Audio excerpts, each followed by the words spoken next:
Eccoci qua, siamo sempre collegati con Elisa Venturini, vicepresidente ANCI del Veneto. Presidente, volevo chiederle questo, relativamente agli spostamenti, a quanto stabilisce questo nuovo DPCM, molto limitativo nel concedere qualche libertà in più.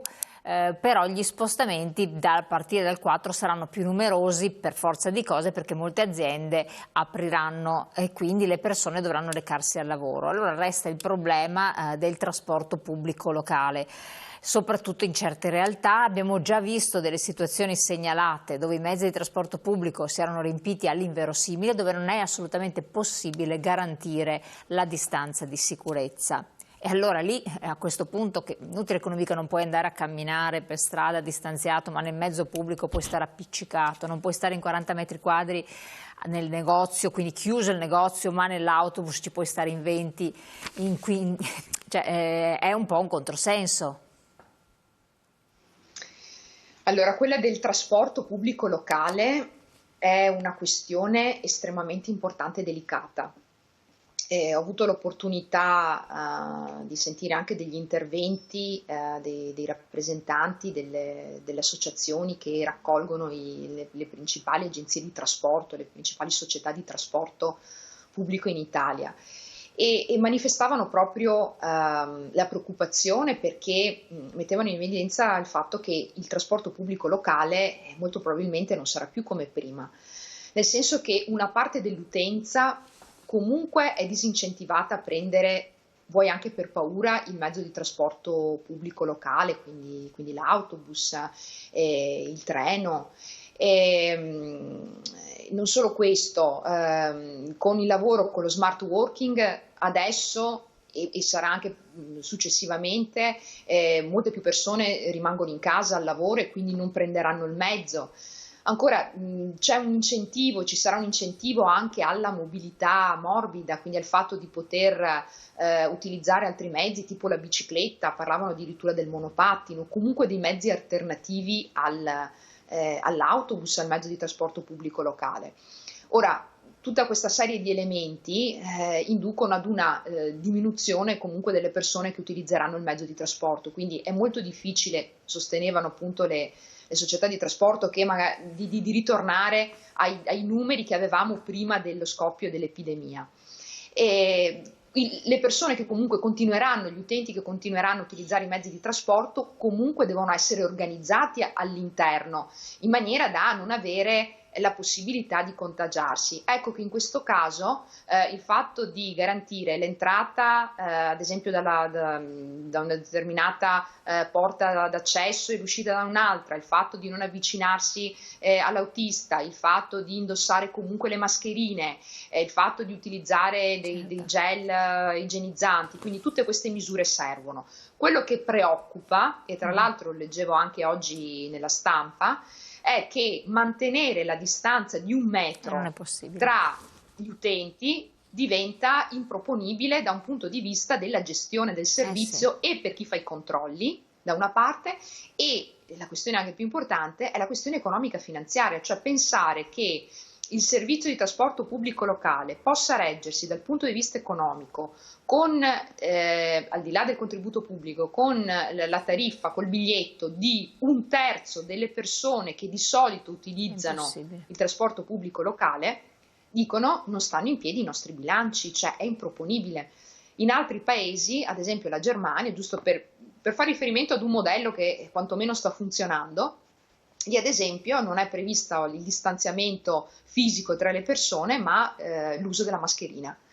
Per cui se vogliamo ritornare ad avere comunque una utenza che non sarà più, ripeto, quella di prima, per una serie di motivi, dobbiamo comunque mettere in sicurezza, ma dovremo anche avere le condizioni per poter funzionare un servizio che comunque richiede risorse economiche, che in questo caso incomincia ad averne meno. Sarà secondo lei fattibile realisticamente, pensando ai nostri autobus, corriere, treni poi, mamma mia, perché questo è l'altro problema. Allora, ci sono varie tipologie di trasporto, quindi l'urbano, l'extraurbano, il ferroviario, la lunga percorrenza, e ognuno ha delle caratteristiche e delle peculiarità in base alle quali organizzarsi. Cioè la parola chiave in tutto è quello dell'organizzazione. che il nostro paese, inteso come Italia, fatica ad affrontare, però questa è l'unica soluzione per poter affrontare la situazione attuale e futura. E organizzazione significa che in realtà, ad esempio, come quella del treno, sto pensando, oppure dell'extraurbano, molto probabilmente si incentiveranno le prenotazioni. In quel caso lì magari saranno anche più possibili le distanze, ad esempio tra un posto e l'altro. Quello più difficile da gestire, ad esempio, è l'urbano, dove magari ci sono numeri maggiori e non tanto adesso, ma da settembre in poi, quando Sì. riapriranno le scuole. E quindi questo dovrà essere sicuramente coordinato e organizzato con i flussi scolastici, e anche qui è un fatto organizzativo. Quindi bisogna pensare che le imprese, i trasporti, le scuole, i servizi debbano essere coordinati, proprio perché, sto pensando adesso alle scuole, dovranno esserci degli scaglionamenti, degli orari diversi, cioè una diversa organizzazione per permettere al trasporto pubblico locale di fronteggiare anche le masse di persone che utilizzano i mezzi di trasporto pubblico. Comunque il pericolo di fatto della contaminazione più alto di contaminazione è nei trasporti, senza dubbio. In realtà dove esiste poi la metropolitana è ovvio che sia così, per cui non appena si attiva questo, in modo importante, questo mezzo di spostamento che per alcuni può essere considerato l'unico valido, si mette in discussione la salute pubblica. Come dire, quando apriranno le scuole è ovvio che hai una contaminazione di un certo tipo, innegabile. Non si può dire. E allora lì cosa fai? E allora per quello dico l'organizzazione diventa fondamentale, perché le risorse economiche di cui abbiamo disposto fino adesso per il trasporto pubblico locale molto probabilmente da adesso in poi non ci sono, nel senso che saranno meno. E in termini di tariffazione, cioè di biglietti venduti, di abbonamenti, e in termini di contributi statali, a fronte delle perdite che ci sono, delle minori entrate.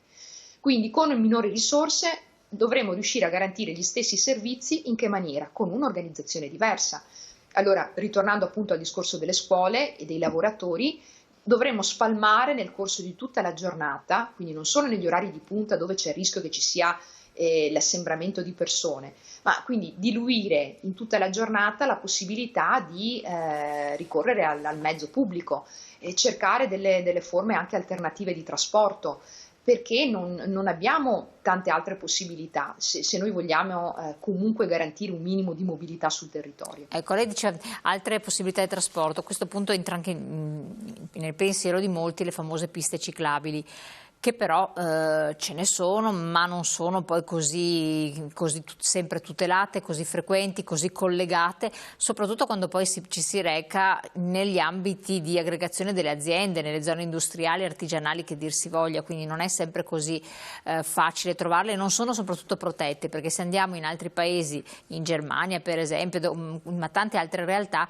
sono proprio tutelate, protette, ben definite, delineate, tanto è vero che le persone scorrono anche rapidamente su queste piste. Da noi non è assolutamente così. Allora lì entrano i giochi comuni.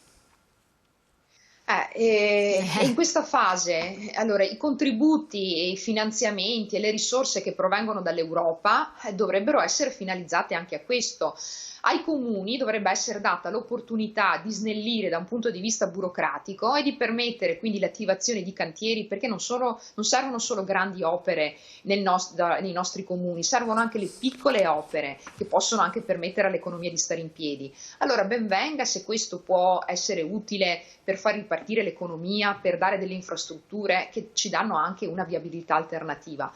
Allora, un modello di riferimento, non ci arriveremo mai, però ad esempio l'Olanda è un caso dove la bicicletta viene utilizzata, dove è uno dei principali mezzi di spostamento e di trasporto, e quindi, ripeto, non arriveremo a quei livelli, però sicuramente potremo aumentare le percentuali di coloro che utilizzano anche questo mezzo. Però è evidente che noi dobbiamo creare le condizioni, e per poterlo fare devono essere fatti degli investimenti. Allora, se non lo facciamo in questa fase...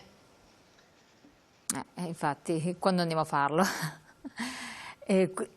Ecco, e infatti, proprio perché viviamo in una situazione di difficoltà come questa, dovrebbe, come sempre, quando capitano le crisi, si dovrebbero prendere gli aspetti in qualche maniera che più ritornano utili proprio per volgerli a favore, e quindi è una fase questa dove bisogna assolutamente sburocratizzare, dove bisogna cercare di incentivare il più possibile il lavoro, anche attraverso la flessibilità, anche adesso divago un attimo, attraverso l'utilizzo dei voucher, rendiamolo più facilmente fruibile in questa fase. Con i lavori a tempo determinato cerchiamo in questa fase comunque di permettere alle persone di avere anche questo tipo di strumento, perché il rischio è che l'alternativa sia essere disoccupati. Cioè questa è una fase dove si deve in qualche maniera sburocratizzare, rendere più leggero, più facile, più flessibile, perché se no non riusciamo a far fronte. Assolutamente sì, speriamo che appunto che ci dia avvio rapidamente, perché poi quando si riprendono le attività in modo importante il tempo poi non c'è più a disposizione e come sempre si lavorerebbe in urgenza, per cui questo è un altro aspetto significativo. Relativamente ai discorsi, lei ha accennato più volte della ripresa delle scuole e quindi il problema dei ragazzini, dei bambini, dell'infanzia eccetera. Già adesso molti si pongono questo problema, perché se riprendono le attività i bambini dove stanno, a chi si danno, come vengono gestiti e a quel punto, come succede e già si possono vedere queste situazioni, più bambini da una vicina, però a quel punto sono già accomunati insieme, non si capisce bene come possa essere fatto. Oppure i nonni, ma se i nonni dovevano essere tutelati, allora a questo punto si trovano con i nipoti, non lo so, chi ce li ha i nonni? E tra l'altro i nonni dovrebbero essere i soggetti da tutelare, perché le persone più fragili in questa fase, quindi limitare anche i contatti con i nonni, tanto è vero che non era possibile in questo momento permettere la visita ai parenti proprio per evitare qualsiasi forma di contatto. E la scuola viene ad essere un'agenzia non solo in termini di educazione, che è il ruolo primario, fondamentale, istruzione, didattica, ma è anche comunque un elemento di welfare, e cioè permette alle famiglie di avere un luogo sicuro dove poter portare il proprio figlio.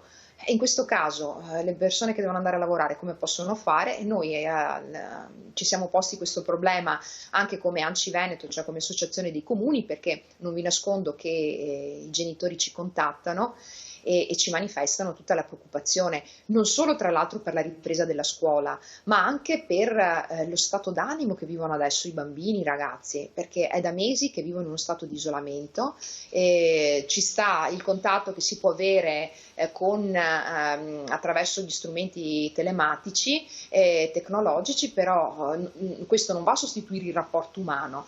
E quindi anche come Regione Veneto abbiamo visto, c'è stato di recente un incontro con gli assessori regionali della sanità e della scuola e con anche ANCI Veneto, proprio per cercare di valutare delle forme di comunque assistenza ai ragazzi anche durante questo periodo estivo. E delle proposte sono state fatte anche da parte dei comuni capoluogo al governo, proprio per valutare questa possibilità di comunque permettere ai ragazzi di avere delle alternative al fatto di rimanere a casa. Assolutamente. Torniamo su queste questioni tra poco, la pubblicità, pochi secondi, resti con noi.